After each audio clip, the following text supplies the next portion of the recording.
What's happening, everybody? Welcome back to the channel. I'm here today with another guest in what's proving to be a wee bit of a series on Welsh creatives and directors. And today's guest is Mr. Philip John. Phil, what's happening? Hey, my hair's growing. It's out of control. Have you got into isolation haircuts yet? Because I'm doing Well, no, my son did. He had quite curly locks, and then my wife, I don't know why she would do this to him, but she cut it all off. So he's got a two now all over. It's a great opportunity to get into cutting your own hair, which is really confusing, but I'm quite pleased with my job. I think it's nice. It's a nice job. I know. Yeah. I quite like those Spitfire cuts where they go up quite high and then the hair dangles down. But these days I don't have enough hair, so it's a tough one to pull off, right? It really is. So you're in Cardiff, aren't you? Yeah, I live out in the sticks near Llantrisant. Is it Craigie? Yeah. Okay.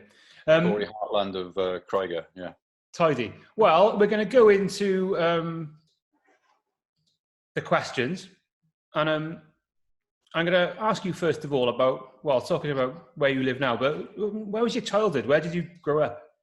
I grew up in Crosskeys and Pontywayn, which is in the Ebwy Valley. I was born in Newport, and then my dad is from Neath. But so he moved up to be with my mother in Crosskeys, and I went to Mynyddyslwyn Junior School there, which was very happy. You know, it's a very beautiful old style Welsh school, right next to the Mynyddyslwyn, you know. And it was a kind of a very beautiful community, you know. You have people, my dad was a foundry worker. My mum tried to make a bit of money as a waitress on the side. She'd go to like big Cardiff Council dues and come back with big salvers of salmon and stuff, which we'd eat for about a week. Is it a particularly Welsh area or not, would you say? It wasn't Welsh at all, no. There was no Welsh language spoken. Mm-hmm. Very Welsh, but not the language.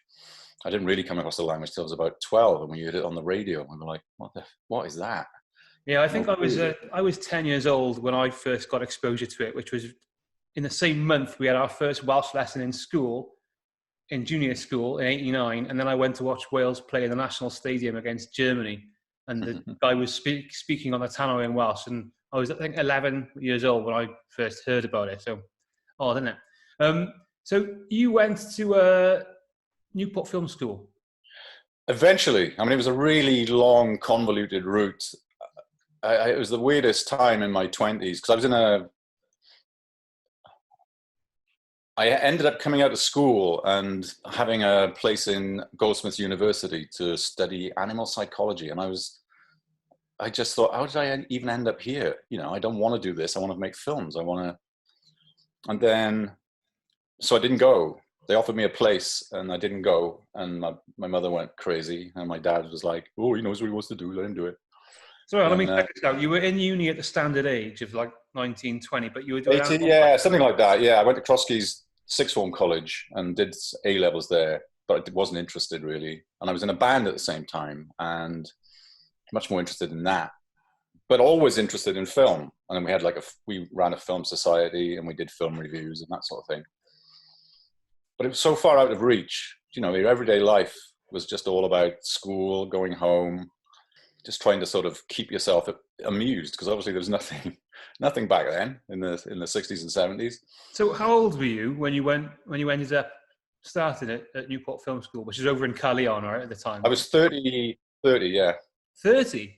I was a mature student, yeah.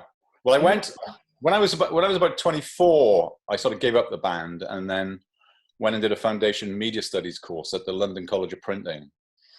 And then what I should have done was carried on and did a degree there because it was a really good school, but I'd sort of fallen in love with this woman and she had 3 children in West Wales.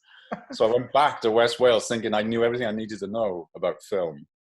And I can go back to West Wales, write my scripts, and people would ask me to do things there, and I'd earn the money, and then the money would allow me to write scripts and, you know, get my career going. It's farmers, isn't it? I, ended up in West Wales with a little brown car with regular media on the side of it, and available. driving past all these farms going, what? We'll direct for I'll direct you. I'll do what, do you want me to make a film about your farm? Well, there's enough of those in Wales, eh? So hang on. So that makes me feel a lot better because I went to Newport Film School when I was 32. But anyway. That's all right. There's nothing wrong with that. I think you have to live a bit. I think you have to have a little bit of life experience, The kids are too young these days. They try to make decisions too soon. Yeah. I didn't, I always knew what I wanted to do, but I spent 10 years going through the most weird phase of life where I seemed to move from one weird place to another, meeting odd people, doing odd things, traveling to Europe quite a lot. Tell me about it. I would never change that. I just think it was a really good grounding for travel. Is amazing, Yeah. It broadens the mind and it makes you think about other people and put yourself in other people's shoes. And I think that's a really important skill to have when you're telling stories. Well, it's definitely the foundation of this channel, which is only, a couple of thousand subscribers, but without travel experiences across the world, there's no motivation for my studies anyway. But so hang on, so you graduated early 90s, yeah? Yeah. Okay. So at that point then, you now see yourself as a director, filmmaker, because I'm just reading again your writings in this book. Yeah. And and I'll touch on that a bit more later, but it seems to me at that point you're also regarding yourself very much as a writer, yeah? When I went to film school, and I barely got into Newport Film School because the only stuff I could show them was the corporate stuff I was doing whilst in West Wales. So I barely got in. They just didn't see me as any kind of candidate, really. I'd done some kind of video for the tourist trade in Pembrokeshire off my own back, and sort of cut that together. So all that corporate stuff was quite useful, but it almost didn't get me into film school because I had nothing kind of artistic to show them. And then when I got into film school, all my ideas, which had dried up in the heat of like the overdraft and trying to sort of raise money for 3 children and my partner and trying to keep the house together, all of that dried up. And then suddenly getting back to film school, it all exploded out. It was the most amazing time because that's all I was supposed to do. I was supposed to go to film school and then come up with ideas. And I went there, applied there as a DOP. And there are certain people in your life that you meet who change things for you. And one of my tutors, Steve Goff, said to me one day, he said, "Why aren't you a director? Why don't you want to be a director?" I said, "Oh, I'd love to be a director. I just don't. I haven't got the confidence." He says, "But look, you've written this and you've shot this, and why didn't you try just do the directing thing?" And I thought, absolutely. Why didn't I apply as a director? And then from then on, it changed me, and I just went into writing, and I remember we had a little exercise to do, and it was shot down in the woods around here. And I remember going onto set for the very first time, and there was a camera, and there was sound, and there was actors, and it was the best feeling. I mean, it was like I'd come home. It was, I'm getting tingles thinking about it. It was just the fact that I was making a film and telling a story, and it was like, oh my God, this is it. This is my thing. I'd never felt anything, even like playing the bass, which I loved. It wasn't like this. And so that gave me the smell of the hunt, And then I came out of film school. Oh, there's one other thing that happened in film school that's really important, I think, was that every year they do this Fuji scholarship competition. And there would be colleges from all over the UK, like 20 or 30 of them.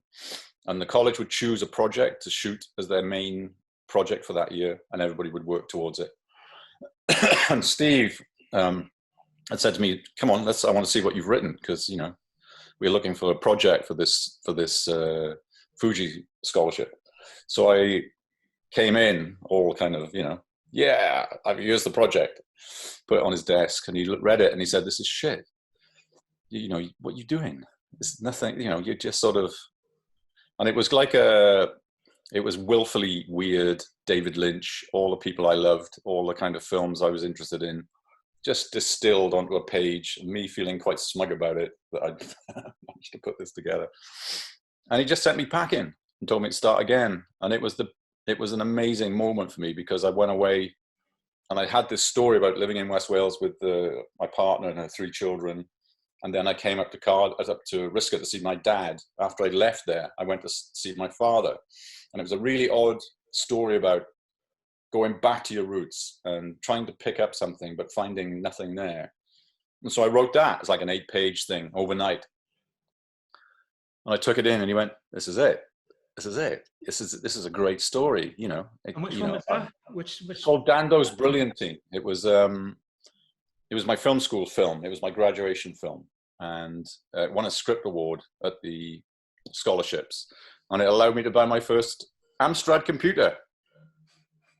So it was like it was a great realization that really you're not there to try and copy other people. The whole point of telling stories is to find your unique angle on it and what interests you, because if it interests you, it'll interest other people. And when did this translate or go over into paid work? Well, I came out of film school, and then Taliesin were a cooperative run by Colin Thomas. They had a scheme with the BBC called Wales Playhouse, and I worked with a producer there called Michelle Ryan, who was a fantastic person and an amazing producer, very enabling, and I put in a script for it. It's a script called Monica, and it's about this wild, feral woman who goes up the valleys and decides to organize a rave in this chapel, thinking it's disused and abandoned. And there's this guy who lives at the back who's a little bit of a misfit. He's obsessed with sound, and he goes around recording bugs, and he's a big fan of bar talk, and it's a very sort of a person like on the spectrum. And this woman comes into this guy's life and just blasts it all open. She gets him high, and he goes dancing, and it's this kind of story about this this guy who just gets his life turned around because of this woman comes in and just changes everything for him. So I'd written that script, and they didn't allow you to write and direct, but I was insisting that I directed it. So I went up to meet Ruth Caleb, head of BBC, made an appointment, and said, "I've written this script, and I don't want anybody else to direct it. I'm a director, and I want to direct it." And she went, "Oh, okay." Reading what you're writing in Wales on Screen, and for the viewers, I'll just say Phil's written or wrote an essay in here called the Diary of a Welsh Screenplay.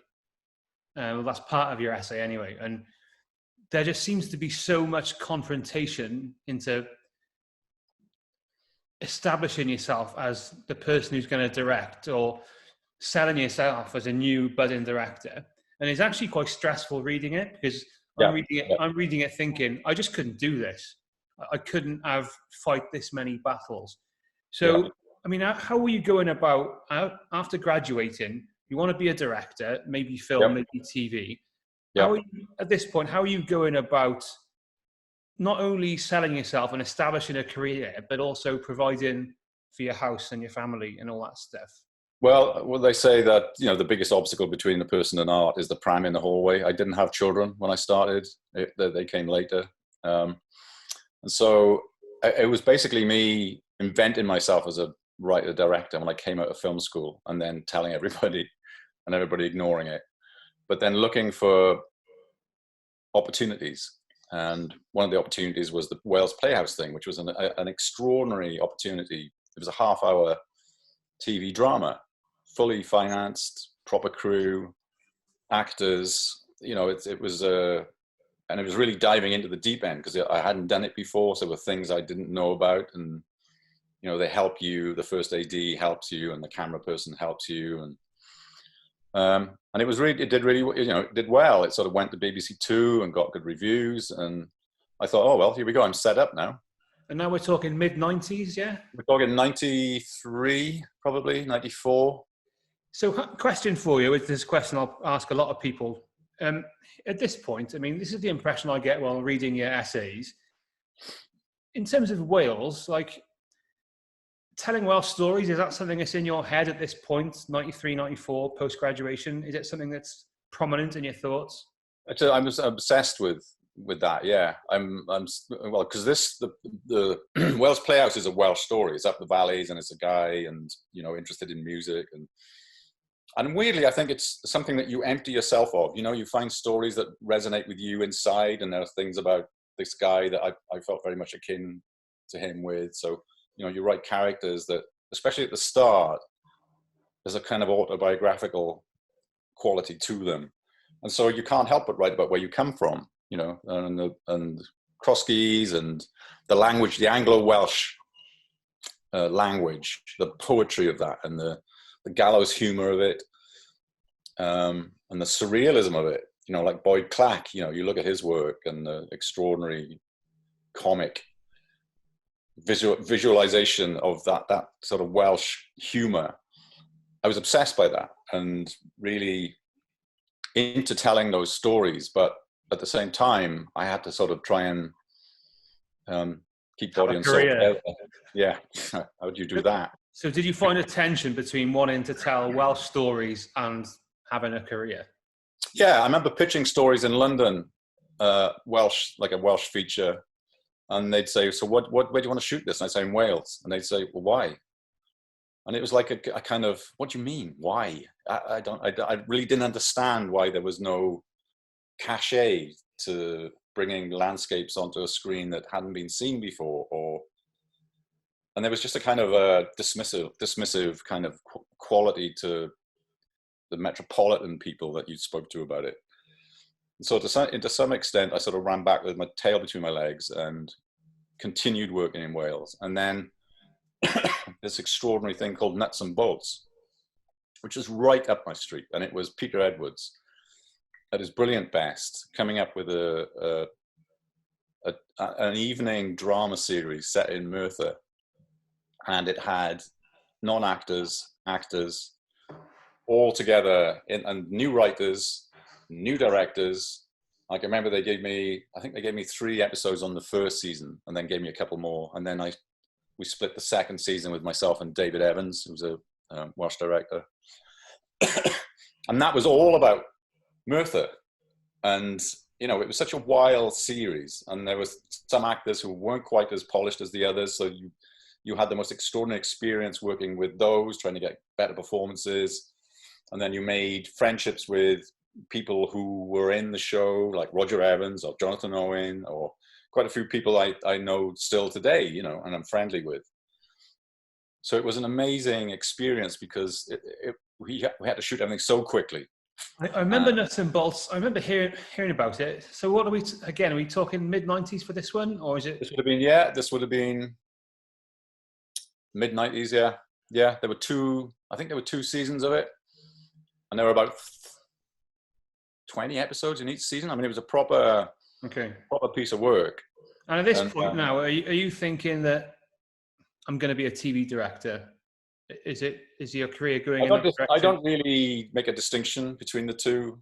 Okay. I just think you tell a story the best way you possibly can, and you either do that in the medium of film and for cinema, or you do it television. I mean, I think there's at the time there were ways of shooting for TV that I really didn't like, which was to say close up, bit of a mid shot. There was no kind of visual development, it seemed to me. So we did quite a bit of that in Nuts and Bolts. We played around with style quite a lot. Everything was handheld. And you just learned the real basics of getting through a schedule, which is part of the big picture with directing, is that you have to work out a way to complete the day, and in a way that you're happy with. So you sort of develop tools that allow you to get on set and argue the toss with anybody about anything. Because sometimes, as a young director, older crew would be like, "Oh, well, you obviously don't know what you're talking about." And then once they realize that you do know, then it's a confidence game. I mean, anybody coming into the industry now, that I would just say, look, if you make a decision about something, just be really 100% committed to it. If you mean yes, then say yes. It doesn't matter what you say, yes or no. You just got to really mean it until you can figure out what you actually want. Winging it as well, to a certain extent, in the early days, I'm guessing. Yeah. I'm just going to talk to the viewers a second. So the question I was planning to ask you was, how do you perceive the difference between directing TV and directing a film or movie? So, I mean, one of the differences in terms of media perspective is that I think that you may go watch a film in the cinema or on your telly or whatever because of the director. Yet there doesn't seem to be that kind of connection or selling point in TV. I've never heard anyone say, "Oh, I'm going to watch the latest TV series because so and so directed it." So, I mean, the question was how to perceive those differences. But for you, there's not that at all. There are definite differences. I think the difference between TV and film is that TV is more a writer's medium, and often you can't shoot 8 episodes of a series, so they have to have more than one director, and so the role of the director is sort of to come in and deliver something.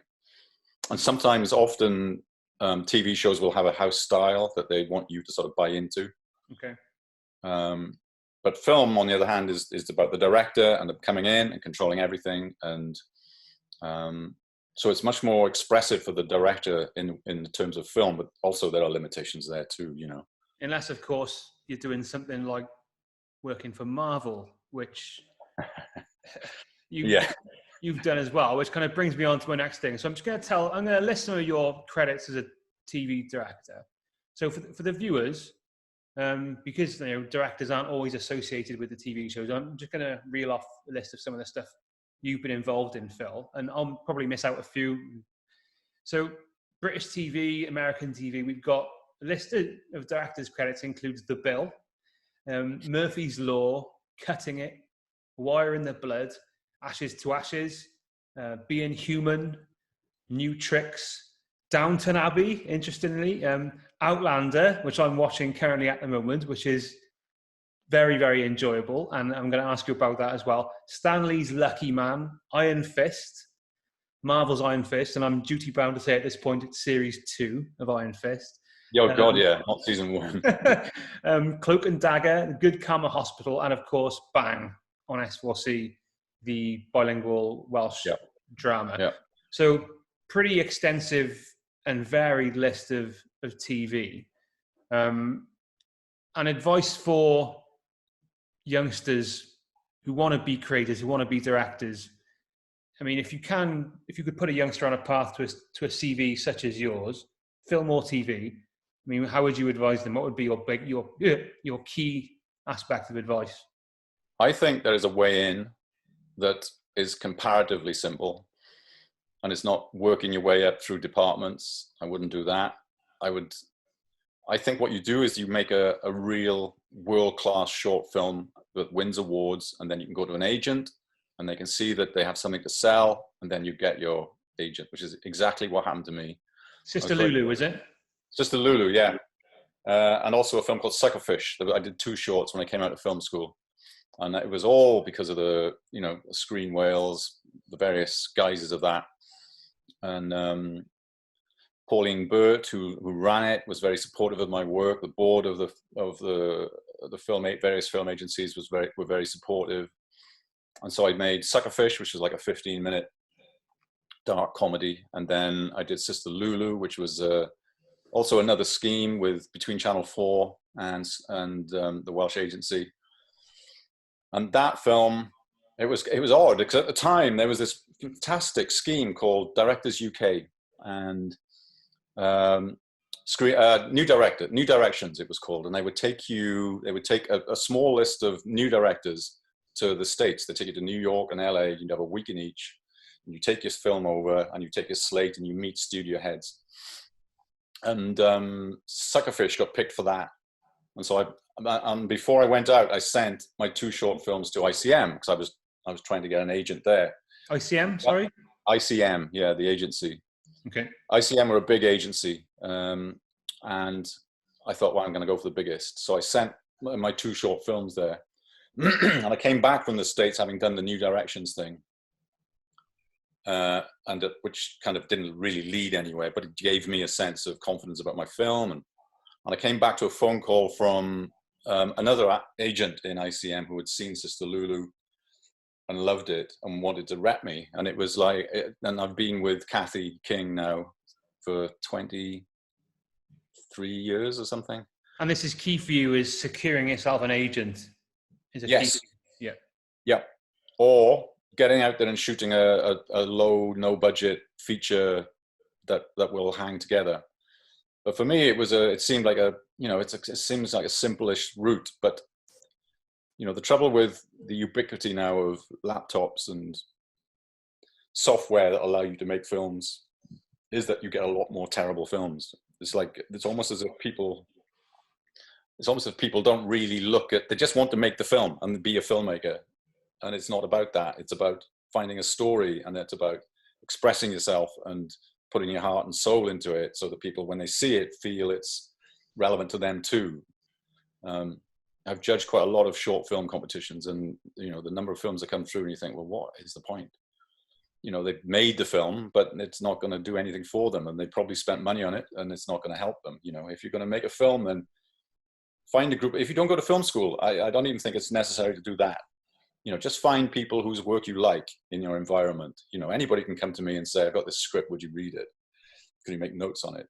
You'd have to just put yourself out there and put your head above the parapet and say, I've got this story, I'm going to contact 3 or 4 directors or writers and get them to give me notes on it. And then they'll, in the main, they will do it. And then you just build your thing, build your beautiful thing, and then make it as well as you can. And then you send it out there, and hopefully it wins something, prizes. And then you can go to an agent and they say, oh yeah, I've got this new director who won this, got this film, look. And then, because you have to, it's a very expensive business making TV or film. And a producer is going to want to know that you can come along and deliver a tone, or deliver a style, or deliver a story well, because they don't want to be, spending money on somebody who can't do it. So it's all about that. It's that fantastic quote that Bob Evans, a ancient Hollywood producer, said, that I think you have to make your own luck in this world. But, I define luck as when opportunity meets preparation. So without wishing to massage your professional ego, which is the thing you've directed where you've thought, okay, I've now got a real name for myself, and I've got a career now, and I'm right in the game? When did you really think that? Being Human, I think it was a meeting of all the things that I really aspired to, which was to say something I really loved and something I felt I was good at, and I really, really enjoyed it. I mean, it's not to say I don't enjoy all the jobs I do, because I do. Every aspect of it, every aspect of making things, TV, or, it's all completely absorbing. But sometimes a job comes along and it sort of, you feel like you've defined it a different way. And I did that. I think I did 11 episodes of Being Human, and I love the fact it came to Barry, and so it was shot in Wales, and so that was a real watershed moment for me, I think. And it's also, something that I kind of gleaned from your writing, and I'll just tell viewers, I went to Newport School, well, if you could still call it that then. Started there in 2011. It is kind of merged. It was just about to merge into USW. But the first thing, I decided I wanted to explore the representation of Wales, and I found this book in the library. And it was the first thing I'd ever read or seen that made me realize that, oh, hang on, there are other people who think about Wales in films, because I'd spent years thinking of this stuff and traveling and whatever. And then I picked up, and the first thing I went to in the book, it's not chronological, was your essay. And I picked up from that, not a frustration, but an awareness of limitations of Welsh TV and film in terms of how they tend to go and where they tend to be set. And you seem someone who wants to tell genre films in Wales and of course the UK, but like the script that you'd written, The Kissing Ghost, which that essay is about, which is a fascinating read, because you're going through this like 6-year diary of trying to get this script produced. But is a genre film something you think that Wales needs more of, and genre TV, rather than, for example, the rural? I'm sick of the kind of bleak Welsh story, fed up of it. It's such a dead end. I do think Wales needs a big genre show. Outlander has done that thing for Scotland. It's done something quite extraordinary in that it took American money, an American writer the genesis of Outlander was basically Diana Gabaldon, who was the writer of the novels, watching Doctor Who one day, sees a guy in the back of shot with a kilt, thinks, he's a bit of a hunk. I wonder if there's anything to be done in researching Scottish history. Apparently there's some guy in the background. And so she's written a series of novels, and an extraordinary showrunner called Ronald D. Moore, who did Battlestar Galactica and lots of Star Trek. And he was the showrunner, creator on it. And so with that amount of creative nous and clout, they went to Scotland and said, we'd like to set up here. And they found a semiconductor plant, massive, like acres and acres of space. And they put the studio in this semiconductor plant. And then they're on their 6th season, I think, now. So this is something that interests me a lot. And my dissertation was called The Braveheart Effect and the Lost Stories of Wales, because it's a similar story with Braveheart, whatever you think about the film and Mel Gibson. Braveheart was written because Randall Wallace, the screenwriter, went to Edinburgh, I think, and saw the statue of William Wallace and said, that's a Wallace. He's got my same surname. Went into researching him, found there wasn't that much actually in terms of the library and Scottish education, and had to basically create a very mythologized version of Wallace in order to tell the story. And of course, it's heavily fictionalized, but it brought in so many people to Scotland and Scottish history and all this thing. And it gave something that I know you talk about a lot, which is cultural confidence. Yeah. And, it's a way in for particularly American audiences.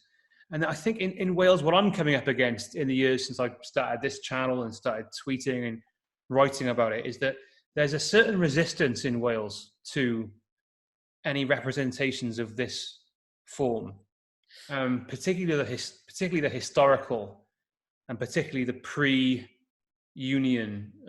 Wales. So anything that doesn't conform to the industrial, the rural, the very British depictions of Welsh history. There's a real resistance to this.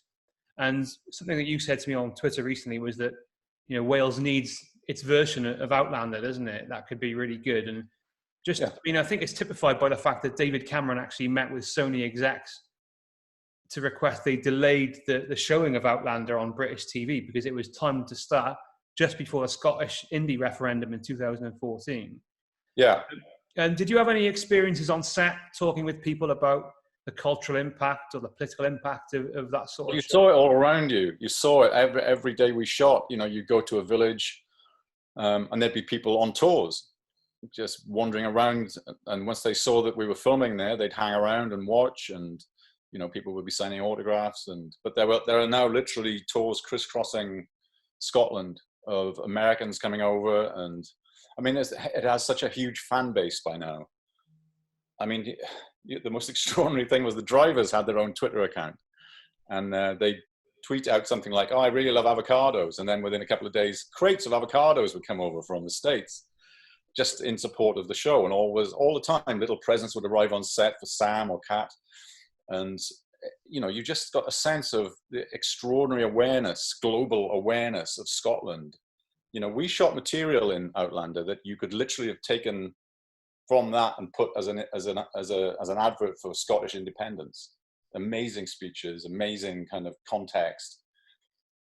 And I see nothing like that. But the weird thing is that it was not made by Scottish people. It was put together by Americans who saw the Jacobite Rebellion and who saw we could do a big high concept time travel show. I mean, it's an extraordinary leap of imagination, and they used Gaelic in there as well. Yeah. So the character was like, I have no clue what these people are saying. And it's interesting to me because that's come about by Diana Gabaldon, Diana Gabaldon, yeah. Gabaldon, yeah, seeing a representation of Scotland on TV with this shorthand imagery that we don't use in Wales. So kilts, tartan, whiskey, Highlands, just these shorthand bits of accessible imagery that have drawn her into writing about Scotland. And we don't see this in Wales. We're so scared sometimes of depicting and exploring our own past. I don't understand it. I mean, maybe it is that we don't teach our history in schools. Maybe it's not taught. Maybe there's a disconnection between the stories of Wales and now, because maybe we're just taught as a British kind of herd, you know, we're just part of that British history. Because really, there's so much conflict there. There's so much conflict. So much conflict and drama in Welsh history, and you know, I don't understand why we aren't telling it. And maybe it just takes someone who doesn't take. You know, you live in a beautiful place. After a year, you sort of take it for granted. You know, you live in Wales, which is full of stories. You take it for granted, and you don't really value it. And it probably takes someone to come in and say, "Wow, this is a massive story. How about, you know?" And they tried it with Bastard Executioner, of course, which was not a really great example of anything. But, you know, so this is a contrast, because there's no Welsh imagery in Bastard Executioner. The first episode sets up the Battle of Independence, and I'm watching it and I'm going, come on, let's have a bit of this. And then 5 minutes later, someone's shagging a sheep, and there's no Welsh imagery in it. There's no music or language or anything in about it that's Welsh. And of course, it died to death after one series, and no one's going to watch that and go, well, I'd like to build on that cultural value, you know. So, I mean, we need something that uses that accessible imagery that Outlander, Braveheart. I mean, I suppose Kevin Allen did it with Twin Towns. You know, he came up with a kind of something of significance, and it was a film I hated when I first saw it, because I just thought it was taking the piss, you know. But I look back on it really fondly now, and I don't think it was. I think there's a kind of acknowledgement of our culture, but I do think there's this room in the world for a massive. I'd like a Marvel character. I wish there was a Marvel character. There are a couple in the comics. Someone's come up in Sheffield with Union Jack and choir and some Scottish trope and some as a kind of Marvel idea. There has to be some kind of figurehead, some kind of Welsh character who can travel, and so people will be aware of it. Because I travel a lot.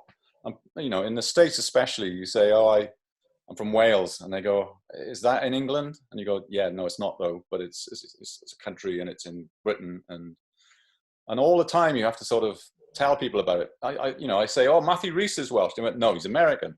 I go, "No, he's Welsh." And so nobody knows, because I don't know why it is that we just don't shout louder about what we've got, you know, just in terms of our culture and our history. And this is a conversation I've had many times. You know, traveling the world is my experience, especially North Americans. You're looking at about 10%, in my experience, of awareness. Well, if they have family from Wales, then they know about it. Yeah, and if they know about it, they're like, well, "Of course I know about Wales." But then you say, "Well, there's no of course," because I speak to loads of Americans and they haven't got a clue. And I think this is important. And again, this is a tendency in Wales to write this off as, "Oh, this doesn't matter. It doesn't matter that no one knows what you are." And it's like, well, it does matter. I think there is a tangible end result to this. You tend to retreat into a kind of a shell, and then if you don't want to have that conversation, then you don't want to write about it. You don't want to explore it. You don't want to like visualize it. So, I think it's really important. And to be honest, Phil, it is refreshing to hear somebody in the creative sector who has success saying these things, because I come up against so much resistance to it. I won't mention a name, but I did a phone interview 4 or 5 years ago with a Welsh director, a film director. I made a film, all filmed in Wales, with Film Cymru Wales funding. And I asked him, what's your favourite Welsh film? As a kind of bookend to the interview. And the whole tone of his response was one of just complete detachment. It was, well, I don't know, is there any such thing as a Welsh film? I don't want this film to be thought of as a Welsh film. I want it to be international. And it's like, well, of course, every film's international, but you're using Film Cymru Wales' funding as your main backers. You know, you're filming in Wales. Yeah. Why don't you want to be thought of as a Welsh film? Why are you so scared of that? You can't really regulate what people tell stories about or what their interests are. I just feel that as a country, we're so navel-gazing and so conservative. And, we need a kick up the arse. And I think the kick up the arse we need to give us a little bit more backbone would be to see something that would hit globally, that would be out there, that people could go, oh, that's from Port Talbot, or that's from Wales. That's a definite thing from Wales, which is why I'm really keen on the kind of idea of noir coming from Wales. You've got Hinterland, and you've got Crieff, and you've got Bang, and you're hoping to get some kind of critical mass that people will brand, and so that we become. I mean, I think partly our problem as well is this inability to deal with the two languages. I think the Welsh language, it's a beautiful thing. My children, my wife speaks it. I don't speak it. I never came from that. And people often tell me I'm not really well, when I was younger, they told me I wasn't really Welsh because I couldn't speak the language. And then I thought, I'm never going to learn it. You can piss off. Sure. But I'm, very, very emotionally Welsh. And it really upsets me that, we're voting Tory now, and we've lost that kind of, that wonderful community spirit. It seems to me that we are becoming more individual now. And I just wish there was something that we could gather around. And I think the bilingual thing is really interesting because whilst there's a tension between the two languages and nobody really wants to deal with them, or it seems not to want to deal with both languages together at the same time, I think it's really important, because if you make stuff that's really good in both languages, I don't mean back to back, I mean, you put two languages together, then you have something that everybody can gather around. And those people who kind of feel that Welsh is beyond them might want to get more involved with it. And something that plays abroad and is seen and really appraised critically will feel proud of it. And it's normalized then. Yeah, you become normalized, and you don't feel like when people, I nearly wept when I saw Dr. Dolittle was Welsh I was like, oh my God, why am I like this? Why am I feeling this about it? Shouldn't have to. It should be Shouldn't have to. It should be like, oh, he's doing a Welsh accent. You're having a good go at it anyway. Yeah. And it shouldn't be like, oh, wow, look. And it just, we're all like a quivering wreck. I just think we need to. And when I first watched Bang, so I'm trying to watch more TV. So I watched Bang because I heard you. TV's good. It's a golden age of TV. Don't get snobby about TV. It is. And I'm getting more into it. And I think it is the future. It is the future because the production value now, the home streaming, cinemas, shite.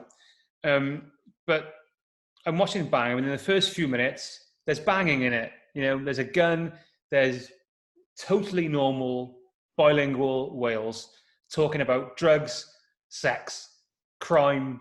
And I'm like, yes, please, no more farms. It happens here. Terrible things happen in Wales all the time. No more farms, and let's have some sex. And then the head of the police force is like, banging Gina up against the wall, and it's clearly an affair. And you're like, right, okay, I'm in.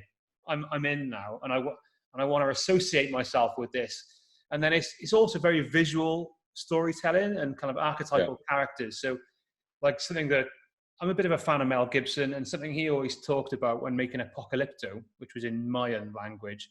I mean, tell me that no one's going to watch Apocalypto because it's not in English. I mean, it's so visual and is that if you create a visual story with archetypal characters, the barrier of the language kind of falls away. Well, it's universal then, because you can watch Bang and know what's going on despite not knowing really what's being said.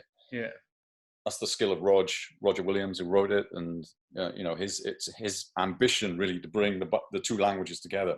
So when you're making Bang, this is something I said on the video that I did when I briefly reviewed it. Is this something that you really want? Not, of course, the series, because it's only been written recently, but is this something that you wanted to do for a long time? Always dreamed about something like this. Always dreamed about something hardcore. And the second season was a lot more hardcore than the first. Always wanted to be part of some kind of Welsh industry. I haven't really worked in Wales for a long time, and I was just thirsty for something. And then I got a call from Roger and Catherine Lewis-Davies, who was producing it. And we met, and they said, look, we'd like you to do this, and we want you to take as many risks as possible. And it was like, it landed in heaven, it was, and then we just set off, and we made the first season. And I think the second season, I pushed for a lot more darkness and grim kind of noir. You got it. I got it, yeah. And I'm really proud of it, you know. It would take me back to like Nuts and Bolts, when a woman named Merthyr came up to us and she said, "Are you Nuts and Bolts?" And I said, "Yes, we are." And she said, "You're making Wales look terrible. You know, you've got prostitutes, you've got thieves, all of this stuff is in your show." And I said, "But they're Welsh. They're Welsh prostitutes. They're Welsh thieves. You should be grateful." She was outraged. And, you know, this idea that the Welsh are the salt of the earth, what bollocks. You know, we are people. We are just like a human race with all the fallibility and all the criminal intent and all of the dreadful ambition of any race. Do you know what I mean? So there are great stories to be told. And, you know, if you look at the books of Robert Lewis, you know, that fantastic trilogy that he wrote, The Last Train, beautiful. I'm desperate to do that as a series. But nobody will pick it up because it's dark and it's, you know, it's difficult. And so it is tough. I mean, coming from a land of song and, you know, lovely scenery. Celtic twilight. To bring dark, fucked up stories. Well, I mean, I like to think there's room for all of it because, you know, totally. I love a romantic Outlander. Yep. And I love an iconoclastic, dirty Twin Town too. Yeah. And there seems to be also a tension between them two. It's like, you can't do this. And some people say you can't do that. I say, well, you can do it. There's limited resource, though. Don't forget, there's limited resource. You know, if you can't, you know, BBC Wales have to provide for their demographic. There are people running around BBC Wales terrified that they're going to upset their demographic. You can't make anything in that kind of climate. You know, you have to be independent, and you have to somehow try and find stories. You know, S4C took a big punt with Bang, and fair play to them. You know, and season 2, even more fair play. The exec came to the viewings and she's like, "Oh my God, that's grim, isn't it?" I'm going, yeah, it is, isn't it? And eventually they went with it. And it just takes a little bit of balls, really, from a broadcaster to broadcast to the world, and not just to flip in Wales and try not to upset people in Wales. I want to upset everybody in Wales. You know, I want them to go, "Oh my God, that's wrong," and get angry about it. And start talking about it, right? Yeah. And that's how films get made, or TV series get made, you know. And Bang is now shown over the world in America, and, you know, because it has elements of those things that people want to see, you know. I think the next thing really and I know what you mean about resources, and this is something that I have to clarify when I'm speaking to people, because there's overseas depictions of a culture of a country, for example, Outlander, Braveheart, Highlander, whatever. And there's domestic ones, such as, you know, Hamish Macbeth, Bang, or like, you know, even Wedding Bells, which you made, which I'm going to drop a word in for, because you sent me the DVD of Wedding Bells. Most honestly, like, I'm not lying, you can tell by looking at my mince pies, I'm terrible at this stuff. But this is the most I've laughed in fucking ages. It was absolutely brilliant. Knowing so many jocks as I do, and spending so much time up there as I have done, it's just... You've got them down, like, you know, Shirley Henderson is just like absolutely perfect. Yeah. And it's got Sean Harris in it as well. Fassbender before he was Fassbender. Yeah, so if you get a chance to watch Wedding Bells, viewers, 2007 Scottish TV film for the BBC, genuinely laugh out loud, like a Twin Town. It's like a bit of a Twin Town, really. Similar vibe. But yeah, I would love to see, in terms of the bilingualism, historical Bang or sci-fi Bang. Yeah. You know, because there's information in that tension there, I think, as well. You talk about the tension of the two languages. There's conflict right there that, you know, that we can make so much out of or someone else can if they do it well, not the bastard executioner. But I'm going to ask you about Marvel as well, because particularly for the youngsters maybe watching, how did that come about? How did you end up working for him? I didn't have a US agent until I did Moondogs, which is my first feature. And I can remember a couple of years before that, I told my agent, my Londoner Kathy, that I was going to go to the States and get myself an agent. She went, "Please don't do it. Please don't go to the States and try to get an agent." I went, "No, I'm going to go and get one." And so I went there for a week, and she organized some meetings, and it was like the most humiliating week. I had 3 meetings, and I saw one guy who said to me at the start, he said, "I'm only seeing you because I really love Kathy. So anyway, don't come over. It's too hard." I was like, "Great, thanks, bye." Next guy was like, tell me some of your stories, some of your ideas. And I told some of those stories. Went, oh, great. Yeah. Okay. Thanks. Bye. And then the third meeting was with William Morris Endeavour, and they said, this lady said, oh, we know your stuff. Being Human's great. We know how to sell that. We know how to sell you. I was like, oh, fantastic. So are you going to be my agent now? And she went, yes. She said, just let me talk to my department. It's a big department. We'll get everything lined up. I'll call you next week. No phone call. And then I emailed about a week later saying, oh, I'm coming back over, calling a bluff. Should we talk? Nothing. I mean, there's so much bullshit spoken in LA. The scale of it is very difficult to sort of comprehend, because if you're particularly sensitive in your own head about your own credibility, then you will crash and burn. I'm not that way. And so then when Moondogs came out and I got a call from my agent from the States, I was sat in my car late at 11 o'clock at night, having finished a day's filming, and this guy says, hey, we saw Moondogs, and we'd love to rep you, and oh, we loved it, and what do you think? And I was in the car going, and actually I was going, yeah, that sounds great. Punching the air, and then as a result of that, I went over for a first batch of meetings in Hollywood, and one of the meetings was with Marvel, and I was really excited about going in and meeting them. And they said, so, tell us about yourself. And so they get you to do this whole talk. And they said, so which characters did you like? I was Thor, I grew up with Thor, and Great. They said, well, the main thing for us is that you work with Ronald D. Moore, who was the guy's showrunner on Outlander. And, we saw that he gave you another 2 episodes, and anybody that Ron really likes has got a home here with us. And I was like, wow, that's fantastic, And so I left there with the promise of work, but it was still a year down the line when that work came up. And the work only came up because the director dropped out, and then I was called in really quickly. And then I did Iron Fist, and it was quite an education, because it's a very different structure over there. You get 8 days prep, and then you get an 8-day shoot and a 4-day edit. Over here, for 1 episode, yeah. And over here, you probably get about 4 to 6 weeks prep. And we get 4 to 6 weeks prep over here because the scripts aren't ready. And so they want you hanging around whilst the scripts are being written until they're too late. But over there, you get their day 1, scripts on the table. The moment I got into the office, there was a meeting with about 40 people. They were going, right, so what are your ideas? I'm going, can I just sit down and read the script? Can I get some ideas? And so it's just like pounding you. It's kind of like a process. It's like a machine process. Were you aware of the slight frustration with the Marvel fan base at this point with the series? Because I asked them, I haven't watched it apart from your first episode, which is Dragonfly and Amber. Is that it? No, that's Outlander. It's the Dragon dies at dawn. Dragon dies at dawn. Dragons all over the place for you, man. Well, I saw the first season of Iron Fist, and it was terrible. It was really terrible. And I had a Skype with the new showrunner who was brought on to reboot it. And he said, so what do you think of the first season? I said, it made my eyes hurt. I hated it. I thought, I'm talking myself out of a job here. I just slaughtered it. And then he said, totally agree. He said, so when can you come over? And it was like, oh, God. Honesty pays, right? Honesty pays, always.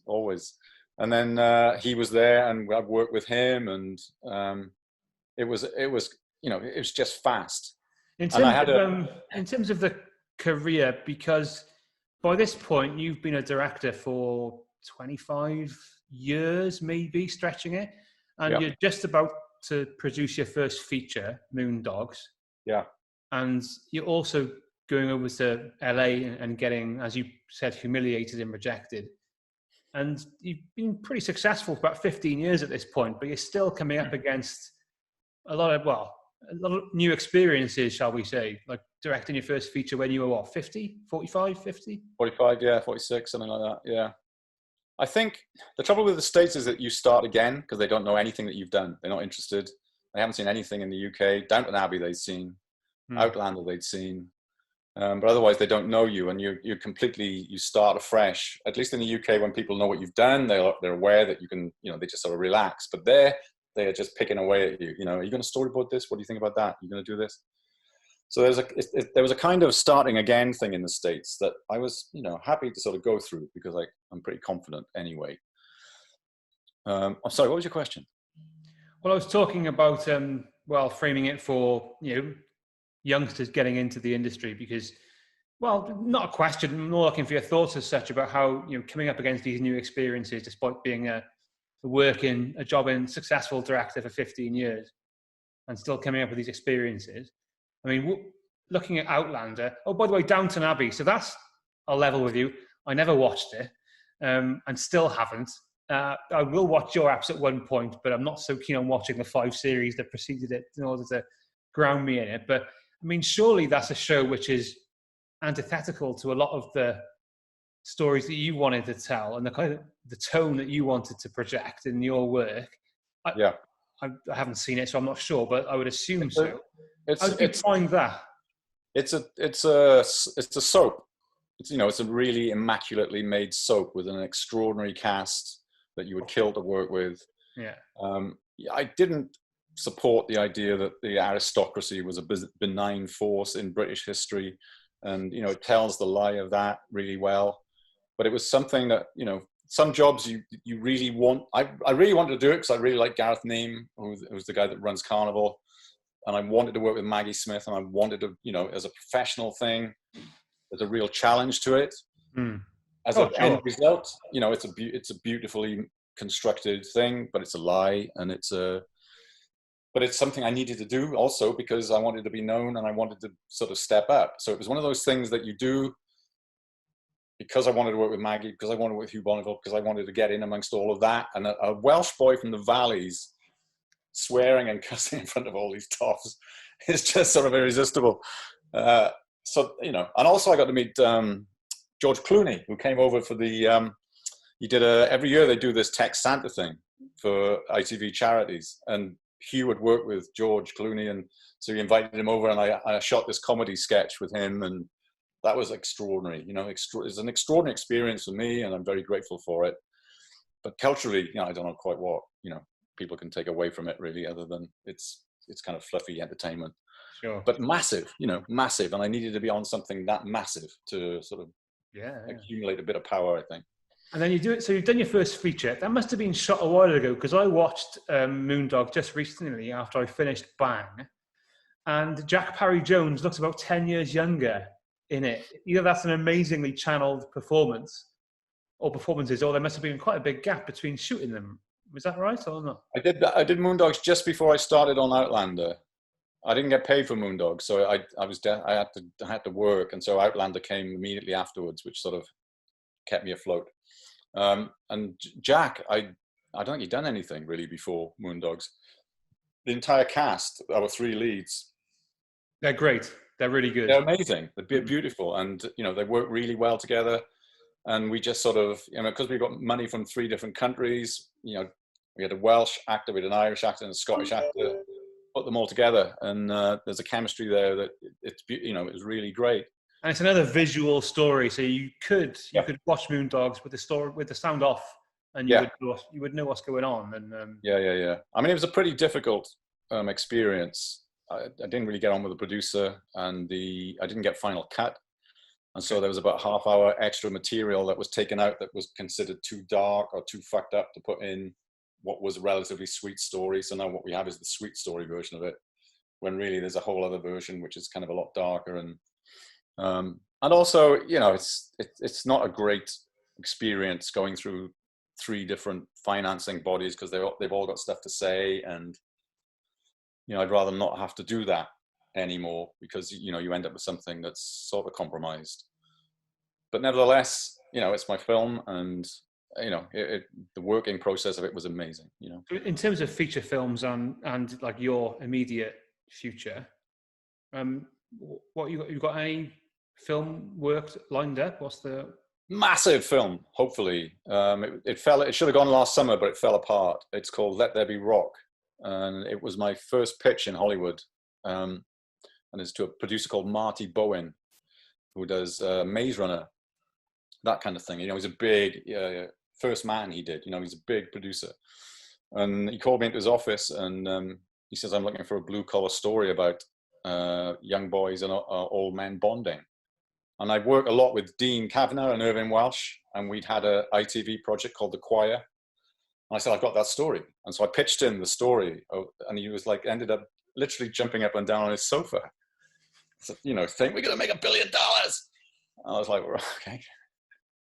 And that should have gone last year, but Anthony Hopkins is in it, and he's still attached, but the finance fell apart at the very last moment when we were hiring people. We were due to shoot last summer, and it all fell apart.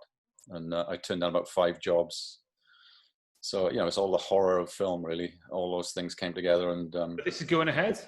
But it's still, well, the script is still there, and Anthony Hopkins is still attached, and the producers are still on board.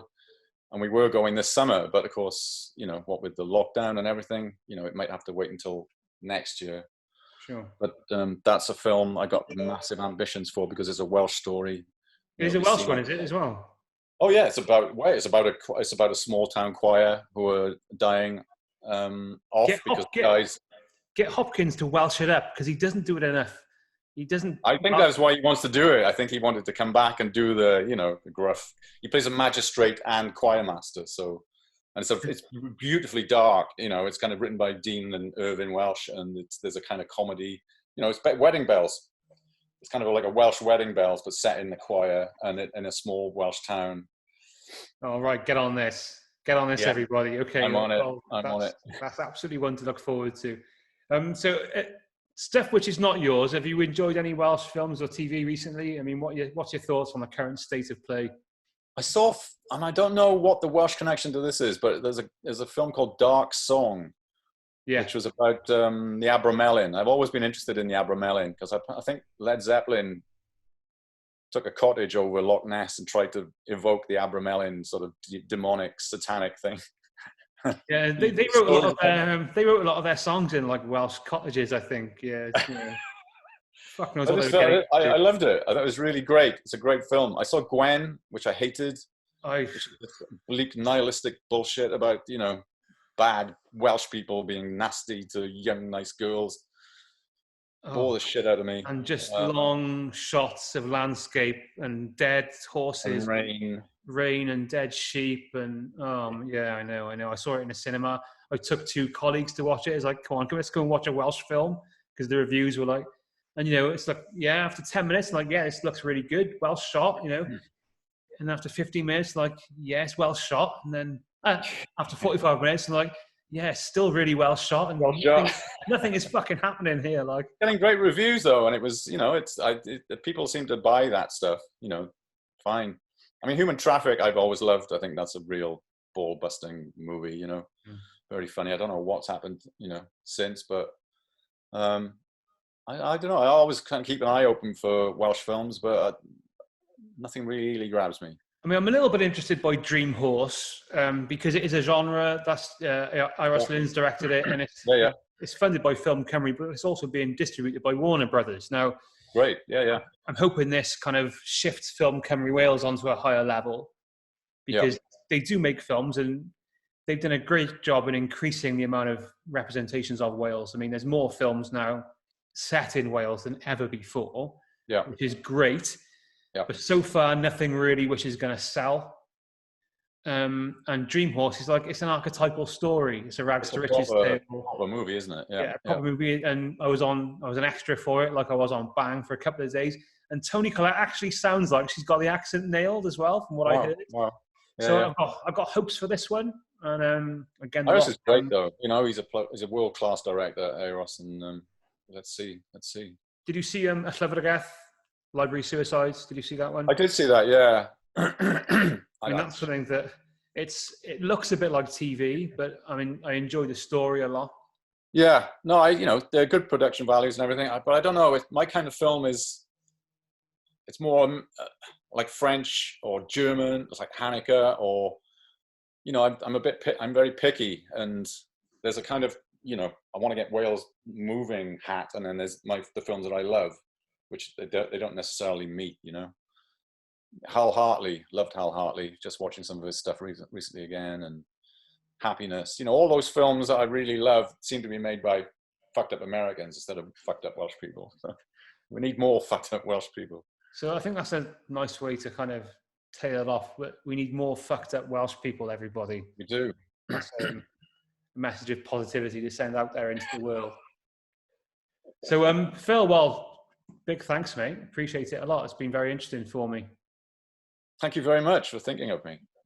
It's just in these days of endless blurred lockdown, it's nice to focus on something.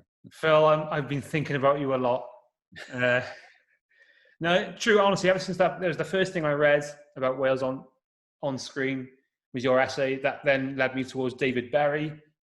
And David Berry then got me thinking, I think I should do something about this media-wise, you know? So it was odd when I think I came across you on Twitter and I was like, oh, Philip John, is that Philip John, is it? Shit, I can now contact this person because of the modern world, you know? So, yeah, but thanks very much. And I'm very interested to see how Let There Be Rock turns out. Yeah, watch this space. It's going to be great. Future of Bang, anything there? I hope. I don't know. I think it's such a punishing program to work on because there isn't enough money. And, you know, we were shooting maybe 13, 14 scenes a day. And the way we were filming, we were getting probably about 25 slates in, which means that, you know, there's a lot of coverage in one, which I love. But yeah, it's kind of punishing. And the Alabama 3, what about the music, man? What about the music? Rob Spragg from Merthyr, Larry Love, beautiful. You know, it's just a really fantastic opportunity to bring all this Welsh talent together and blast it out into across the cosmos, not just within the boundaries of Wales. Good for you. Nice way to finish, I think. Okay, Phil, I'll say ta-ra. What do you want to say to the audience? Persist. That's the McDonald's, isn't it? Nothing in the world takes the place of persistence. None. Cheers, mate. All right, mate.